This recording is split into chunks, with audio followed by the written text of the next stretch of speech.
ఈరోజు క్యాన్సర్ అనేది మనం నివారించుకునే అవకాశాలు కూడా ఉన్నాయి.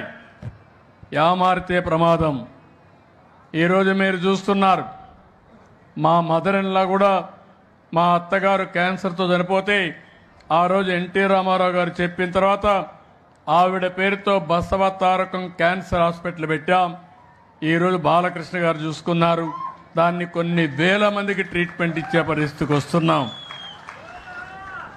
ఈరోజు ఇలాంటి కార్యక్రమాలు చూసినప్పుడు నేను ఒకటే మిమ్మల్ని అందరినీ కోరుతున్నా, ఎట్టి పరిస్థితుల్లో సింగిల్ యూజ్డ్ ప్లాస్టిక్ని మనం ఎక్కడికక్కడ కంట్రోల్ చేయాల్సిన అవసరం ఉంది. దీనిపైన ఒక యుద్ధమే చేయాల్సిన అవసరం ఉంది. ఇప్పుడే కొంతమంది మిత్రులు చెప్పారు, దీనిపైన మీరు ఏం చేస్తారో చేయండి, మేము కూడా పూర్తిగా సహకరిస్తామని చెప్పారు.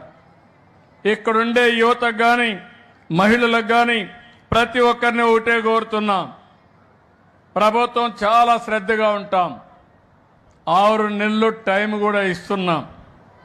ఎక్కడికక్కడ మనందరం కూడా చైతన్యవంతులు చేద్దాం. ఫేజ్ 1 ఏవైతే ప్రాణాంతకమైనటువంటి ప్రమాదాలు వచ్చే పొల్యూషన్ ఇచ్చే ప్లాస్టిక్ని పూర్తిగా అరికడదాం.